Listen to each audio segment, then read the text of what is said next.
Cave de Talent Bernay, on parle musique aujourd'hui avec notre invité, c'est MC Max qui nous fait l'exclusivité, l'honneur de venir à Bernay cet après-midi au Café Associatif Le Trait d'Union, boulevard Dubu. Bonjour MC Max. Bonjour. Alors ton parcours, je tiens à le souligner tout d'abord, il est tout à fait atypique puisque tu es allé vivre en Chine de nombreuses années. 11 ans. Pourquoi avoir choisi la Chine ? De base, moi en fait j'ai commencé à apprendre le chinois quand j'étais au lycée. Ensuite j'ai fait un parcours école de commerce qui m'a poussé à partir à l'étranger. Je me suis dit tant qu'à faire, j'apprends le chinois. Autant tenter l'expérience en Chine, et de base c'est ça, c'est les études qui m'ont amené à partir là-bas. J'aimais la langue, j'aimais la culture et c'est vrai que c'est un pays qui m'intéressait pas mal. Ouais. De toutes ces années vécues en Chine, qu'est-ce que tu retiens le plus ? Ce qui m'a le plus plu ou ce que je retiens le plus ? Est-ce que tu as aimé tout d'abord le plus, oui ? J'ai aimé surtout moi découvrir une culture qui n'a rien à voir avec la nôtre. On a souvent tendance à voyager en Espagne, en Italie, en Angleterre, dans des pays européens où, ok, on parle une langue différente peut-être, mais la culture reste relativement similaire, alors que là-bas, c'est vraiment un choc culturel. On apprend à découvrir de nouvelles personnes, on s'ouvre l'esprit surtout. Donc c'est ça que j'ai aimé. Après, j'ai aussi aimé le fait d'avoir un niveau de vie assez aisé, parce que là-bas, les prix sont beaucoup moins chers. Donc ça, c'est aussi quelque chose qui fait oui, toujours pour les plaisir. Européens, c'est tout bénef. Quand on voit en France les prix qui ne font que absolument, augmenter. oui. Voilà. Absolument. Pas mal de choses, et puis aussi la grandeur du pays, le fait que ce soit tellement grand, qu'on aille au nord, au sud, à l'est, à l'ouest, les paysages sont tellement différents, la nourriture est différente, donc ça c'était hyper intéressant aussi. Et sur le plan économique aussi, parce que ça pouvait t'offrir des opportunités, puisque la Chine est un pays vraiment en plein boom, en pleine expansion. Oui. En France, aujourd'hui, on nous demande, pour avoir un premier poste, c'est très compliqué. À chaque fois, on veut 5 ans, 10 ans, 15 ans d'expérience. Moi, je me suis retrouvé directeur d'entreprise à 20 ans. Ça aurait jamais C'était inespéré pour le jeune que tu es. C'est ça, et c'est ce qui m'a poussé à rester en Chine. Derrière, il y a eu toute la carrière musicale, etc. Mais de base, ce qui m'a poussé à passer autant de temps là-bas, c'est parce que j'ai eu des grosses opportunités professionnelles. Le rap, j'ai commencé avant la Chine en fait. C'était avant, oui. J'ai commencé en 2005, donc mais ça a pris une autre dimension en Chine, hein.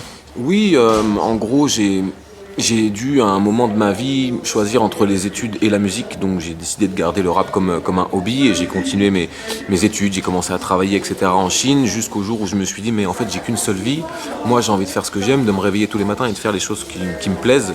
Donc bien que j'ai un bon salaire, des bonnes équipes, des gros projets sur lesquels je travaille, c'était pas moi. Et du coup, du jour au lendemain, j'ai tout quitté et je me suis dit, ok, je vais me concentrer à fond sur la musique. Et j'ai commencé à ouvrir des business en lien avec la musique et à développer ma carrière dans la musique. Tu as toujours eu la musique dans la peau. Ouais, j'ai commencé tout petit, piano au conservatoire. Après, j'étais dans une fanfare où j'ai fait de la batterie pendant 7 ans. Enfin, depuis tout petit, j'ai vraiment fait que de la musique. Ouais. MC Max, tu as chanté en Chine tes morceaux en mandarin.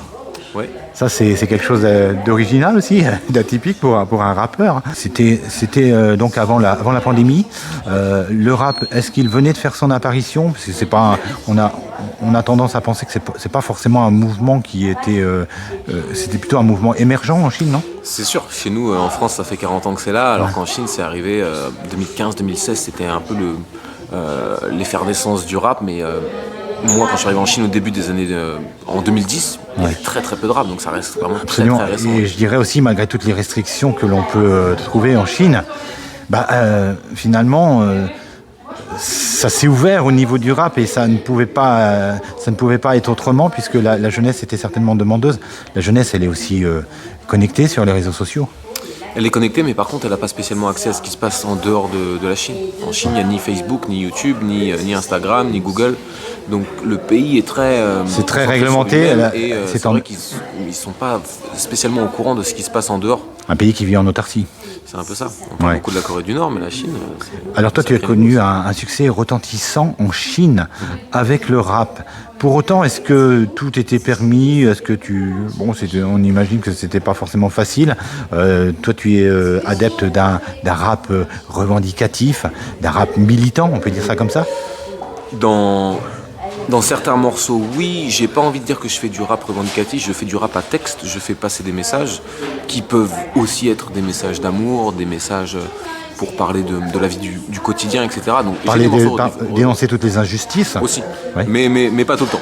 parce que je sais que déjà le rap à texte c'est compliqué, c'est un peu niche, mais si on fait du rap qui est que revendicateur, alors là c'est encore plus compliqué. Donc j'ai vraiment tout type de messages, mais je veux que mes morceaux puissent se lire comme des histoires. Et c'est vrai qu'en Chine c'était beaucoup plus compliqué, parce que je savais que je ne pouvais pas parler du gouvernement, je ne pouvais rien dénoncer, sinon les risques étaient très gros. Donc tu as été révélé par l'équivalent de la Nouvelle École, c'est ça? Ouais, j'ai fait une grosse émission télé qui s'appelle Rap of China, qui est aujourd'hui encore la plus grosse émission télé en Chine. C'est 200 millions de vues par épisode, donc forcément, en étant le seul étranger du programme, tout de suite ma carrière a décollé là-bas. Ouais. Ouais, tu étais l'égérie de tous les Chinois, des Chinoises aussi, certainement. Déjà, le fait d'être européen, juste un touriste européen qui va en Chine, quand il revient, la première chose qu'il va dire, c'est « Ah, je comprends pas, tout le monde m'a pris en photo ». Le fait d'être blanc, d'être noir, c'est quelque chose qui les choque. Ils sont curieux et du coup, ils se font prendre en photo tout le temps. Alors quand on est célèbre en plus, c'est assez impressionnant. Ouais. Et qui plus est, le fait de faire un effort, en fait, de chanter dans leur langue. Oui, c'est surtout ça qui les impressionnait. Tu es devenu leur idole là-bas. Moi, j'ai choisi, en allant en Chine, de ne pas spécialement passer du temps avec les autres étrangers. Enfin, je ne voyais pas l'intérêt. Pour moi, pour me plonger à fond dans la culture, j'avais besoin d'être entouré que de Chinois, quoi. Et c'est pour ça que j'ai très vite maîtrisé la langue. Et c'est aussi pour ça que les Chinois m'appréciaient, parce qu'ils sentaient que je faisais l'effort de venir vers eux en parlant leur langue. Ouais. Ils t'ont adopté. Je pense. Et aujourd'hui, tu te considères plus célèbre en Chine qu'en France, non? C'est une question hyper compliquée. Quand j'y étais, oui, j'étais plus célèbre que ce que je suis aujourd'hui. Après, la Chine, c'est aussi pas mal de phénomènes de buzz où les gens apparaissent, disparaissent. Si j'y retourne aujourd'hui, je pense que j'ai pas du tout la notoriété que j'avais avant. Il y a eu entre deux peut-être d'autres rappeurs qui ont émergé sur la scène du hip-hop chinois. Des rappeurs chinois, il y en a beaucoup, il y en a qui ont vraiment explosé, il y en a que j'ai vu commencer vraiment à leur début, qui aujourd'hui sont des superstars en Chine, des Chinois. Hein. Donc oui, c'est toujours en pleine expansion. Je pense que si j'y retourne pour faire des tournées, il y aura toujours du monde. Tu as l'air super enthousiaste, en tout cas, quand tu racontes tes années vécues en Chine. Alors, on peut se demander pourquoi ce retour en France? Il y a plusieurs raisons. La première raison, c'est la légitimité. Parce que oui, ok, j'avais cette célébrité, etc. Mais à partir d'un moment, je me demandais pourquoi j'ai cette célébrité. Est-ce que c'est parce que je suis blanc? Et je savais que la réponse, c'était oui. Mes messages les intéressaient peu. J'étais juste un étranger qui parlait leur langue, alors que moi j'ai des messages à faire passer, je veux revendiquer des choses, et eux c'est pas ça qui les intéressait. Donc à un moment je me suis dit non, moi je préfère transmettre des textes. Tu étais pour eux un peu comme un ovni, quoi. C'est ça, j'étais un peu comme une bête de foire. C'est pas ça qui te convenait du tout, en tout cas. Non, donc à un moment j'en ai vraiment eu marre, et c'est vrai qu'ensuite le Covid est arrivé, et là ça a été l'élément qui a déclenché le début. Ah ouais, alors là c'était la Bérésina. 3 mois de confinement, c'était compliqué. Ouais. Quel regard apportes-tu aujourd'hui sur la scène rap française? C'est dur à dire. Il y a la scène mainstream, celle qu'on voit, qu'on entend sur les radios, qui ne me correspond pas. Je vais pas dire que c'est nul, juste ça me correspond pas. Ça parle sûrement à beaucoup de jeunes, puisque si on les écoute, c'est que ça parle à du monde, mais moi ça me correspond pas. Après, je trouve qu'il reste beaucoup de rappeurs à texte, mais qui sont dans l'ombre. Donc peu de gens les connaissent, mais je pense qu'il y a toujours une scène qui est là, qui existe, mais malheureusement qui n'est pas mise en lumière, quoi.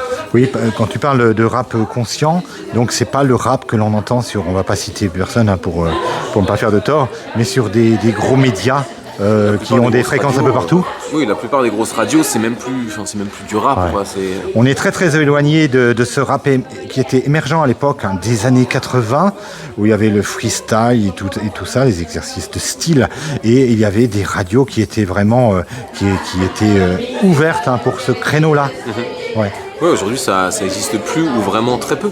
Et c'est dommage. C'est pour ça que moi je reste entouré que d'anciens artistes, etc. qui, pour moi, c'est leur message qui me parle, alors que ceux d'aujourd'hui, il y en a vraiment très peu, du moins ceux qui passent en radio. Tu es arrivé peut-être à un tournant aujourd'hui? Je pense que j'ai la chance, depuis mon retour, je suis rentré en France il y a 2 ans, j'ai la chance d'être très bien entouré, de fréquenter que des grands artistes, etc., qui m'aident pas mal, et j'ai l'impression que ça avance bien. En 2 ans, je vois mes communautés qui grandissent. À voir, là je vais sortir un album cette année, on verra ce que ça donne sur ce nouveau projet, mais je pense que on va essayer de faire changer les choses et remettre le rap à l'ancienne au goût du jour, quoi. Peut-être pour terminer, un contact. Tu es ici à Bernay, c'est une exclusivité. On te remercie en tout cas d'avoir fait un petit tour par Bernay, MC Max. D'autres projets peut-être pour terminer? Nouvel album qui sortira cette année, j'ai pas encore annoncé de date, mais en tout cas ce sera pour cette année c'est sûr. Pas mal de morceaux en collaboration avec des rappeurs un peu oubliés, des très grands rappeurs de très grands monsieur, donc je suis très fier. Et puis j'invite surtout les gens à venir me découvrir sur les réseaux et sur toutes les plateformes de streaming. Et peut-être des dates à prévoir sur la scène départementale et régionale? Dans le coin j'avoue pas grand chose. J'ai mes premiers festivals cette année, donc c'est bien parce que c'est très compliqué pour un artiste on va dire émergent d'avoir de belles dates, mais là je vais être sur des gros festivals en Vendée notamment cet été. Avis au producteur normand, Voilà. MC Max est à votre N'hésitez disposition. pas. Merci infiniment Merci de ta gentillesse. Avec grand plaisir.